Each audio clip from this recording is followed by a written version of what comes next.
Mr. Heyl, Frank Heyl.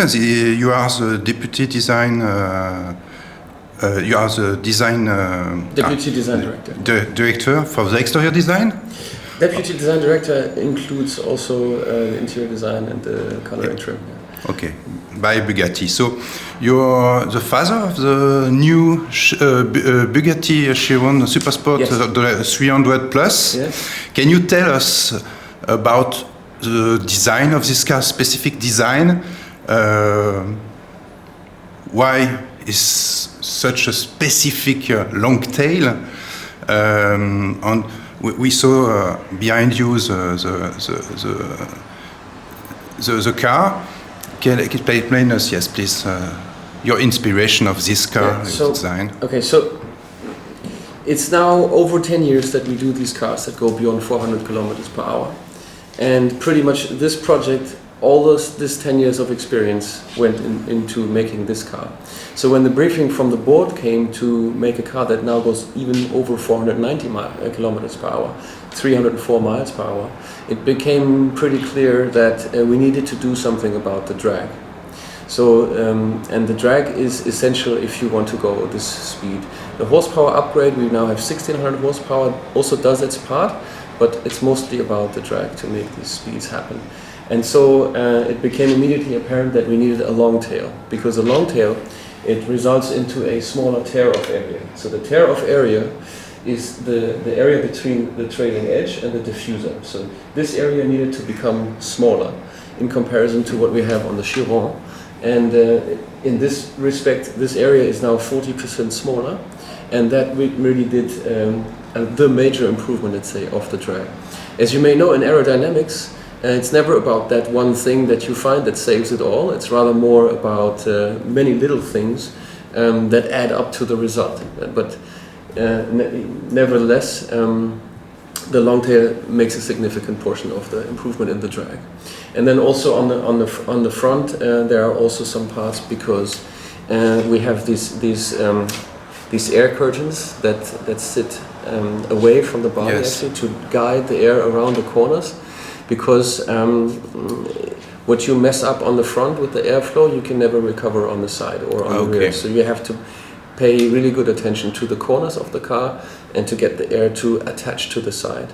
So as you may hear here, it's really not about, okay, this is solely aerodynamics and this is solely design. They're the same thing here in this car, actually. Yes, you match the design with the aerodynamics. And the front is very wide with the two parts in front with the air intake. Yeah. And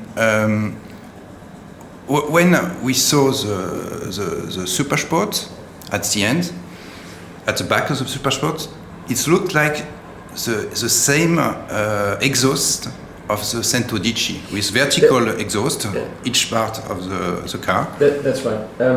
So the concept here is to keep the wing in at all times and to create all the downforce a little bit with the trailing edge and with this little ductile spoiler, but mostly with the diffuser. Okay. So for that, the diffuser had to become much more efficient, actually. So that's why originally on the Chiron we have 4 pipes next to each other in the center of the diffuser, but that center is actually the most efficient part of creating downforce with the diffuser. So we moved the exhaust out to the side. Okay. And actually we were progressed a little bit further in the development of this car by the time that we created the Centodici. So as this car has 1600 horsepower, which is the same engine that goes into the Centodici, we said it makes sense to also take what we've learned on the aerodynamic research of this car and put it on the Centodici as well.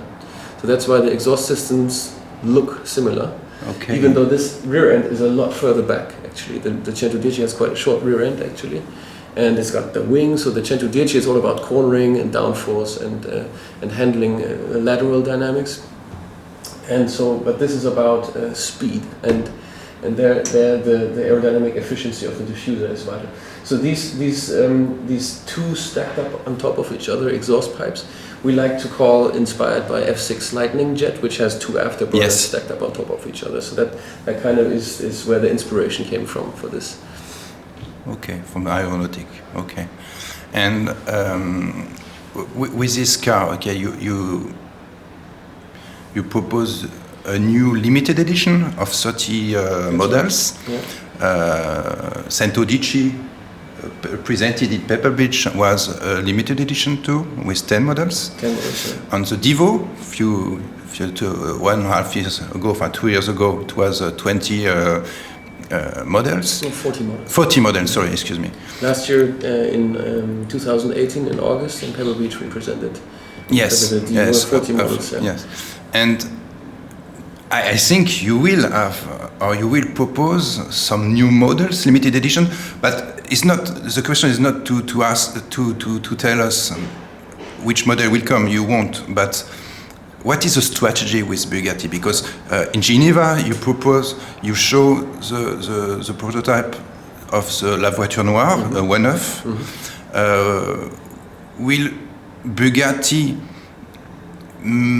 propose new one-off models, or when, for example, a customer has a special need with a design, it's possible. Okay, there's so many questions. Yes, so the goal is, what is your strategy about one-off or limited editions? Okay, so we have the beauty of this is since the arrival of Mr. Winkelmann, he really puts full throttle onto the team now, and we have all of these absolutely amazing projects that we can do.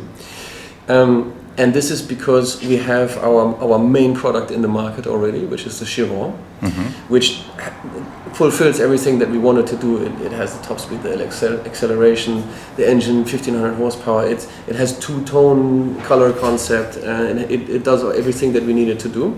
And that's a really good basis to, from there, derive in many different directions, actually. Yes. And every one of those new directions can take its little bit of an own freedom as well.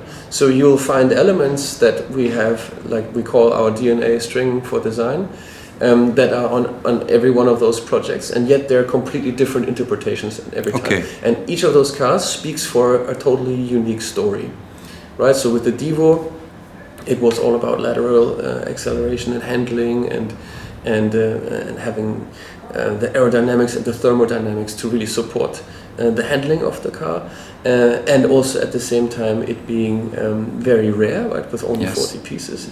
And so we allowed ourselves to deviate from some of the things that we had done on the Chiron.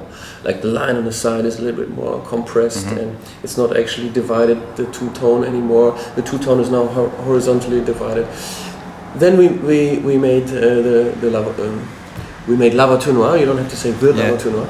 We made La Voiture Noire, and so that is again another completely different animal. Actually, it's about traveling. It's a GT. It's about luxury and style and elegance, and it's not trying to be a race car at all. And that's why it's black, because it has this whole story of the Type 57 SC Atlantic of Jean Bugatti in the background. And it's in the year 2019 that we presented, because the year of 2019 is our 110th anniversary. And in this year we said, okay, this is maybe a good time to reflect on our past, actually, and to pick out certain periods in our history that are interesting to look at. So with the black car, we looked at the period of the 30s. Ettore Bugatti being there, his son Jean Bugatti just came into the company, reintroduced coach building to go back into house, actually designing this Atlantic iconic car, one of the most beautiful cars in the world, we think. And so this car does not try to recreate an Atlantic, but it pays homage to the Atlantic. Yes. And then another story again is with the 110. It's also in the year of 2019, but we now look at the period of the 90s, which we call, let's say, the Italian era, because back then, you know how the original EB110 was actually built. It's the only Bugatti which has not been built in France, but in Italy. So it pays homage to, let's say, the EB110, which also makes sense because it's a play of numbers again. Yeah. So 110 is to present another 110 in our 110th anniversary. It makes sense, and then also it's 10 cars. Yes. So it's 1 out of 10. Yes. So it's a play with numbers. And so in that respect, again, you find the elements that we typically use, like the horseshoe and the centerline accentuation and the C-shaped Bugatti line on the side, but yet now it's totally differently interpreted. So the C-shape on the Chiron is very round, on the 110 it's rather more square. The 110 has a lot of wedge, right? And whereas the Chiron usually has a more sovereign gesture, which is very unusual for a hyper sports car. It's kind of leaning back, right? The the belt line is falling on a Chiron, whether it's on the 110, it's like a 90s Italian supercar. It's like everything is like a wedge. And then again with this car, which is based on the Chiron, it's yet another completely different direction, because this is about speed, like plane speed. Trying to go 304 miles per hour, 490 kilometers per hour is really a massive step up also for us. You see, we've come a long way with the Veyron, 407 kilometers per hour, with the Veyron Super Sport, 431 kilometers per hour. So from 431 kilometers per hour to 490 kilometers, so that's like a massive step for us. So so this car tells again yet another story, and so that's maybe a bit of an excessive answer to your question, but okay. We spoke about the 110. When we were in Molsheim last Sunday for the 110 years of Bugatti, we saw this car, this beautiful car, but it's not the finished car. It's like a prototype. Yeah. On the interior, like La Voiture Noire, is not complete. It's not finished. No. Will this car have this car a specific interior, or it's a Chiron interior? Can you explain us or not? If you look in detail at the Chiron interior, and then you look at the Divo interior, the Divo already has an interior. You can see. So that's the kind of step that we can make within, let's say, to still make it a business case and not having to do everything from scratch again. Yes. And so that will be a similar kind of thing on the channel. It will be an evolution of the Divo, like it was with the Well, it will be an evolution of the Chiron, like the Divo has been, but in the direction for that. The base is the Chiron, but after you will personalize specific with the DNA of the 110 and this story of EB 110. Yeah. Okay. And for last question, can you tell us about the design evolution of Bugatti? Because now I think you are working for the future, for new cars. What is your inspiration? Motorsport, history, Bugatti, or other things? I think there's a very, I wouldn't call it trend, but there's a very interesting step now happening in the hypercar, let's say, segment.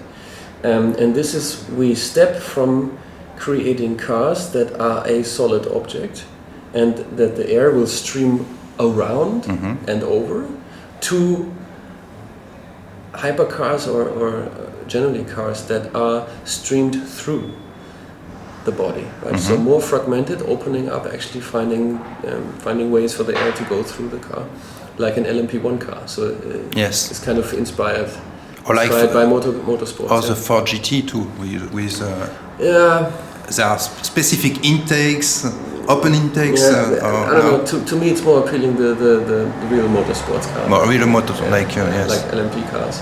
Okay. Yeah. This is also some inspiration for your design.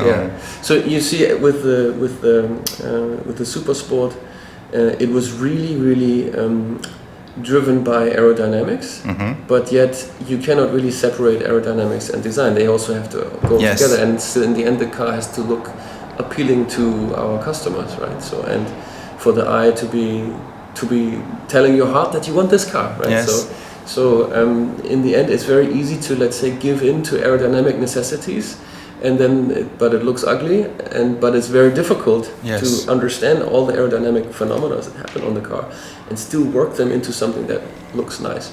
And I think there still is a lot of potential that we can do with this method, let's say. Okay. That's where we have our inspiration is always form follows performance, and so we try to not put anything just for a styling reason. Yes. Every element that is on the car that we put is there for a specific reason, and we follow this let's say superlative, and I think there's a lot more potential to develop this even further. Okay. Thank you very much, Mr. Heyl, for this informations. And we'll enjoy to discover new in the future new Bugatti cars and design. Thanks for coming around. Thank you.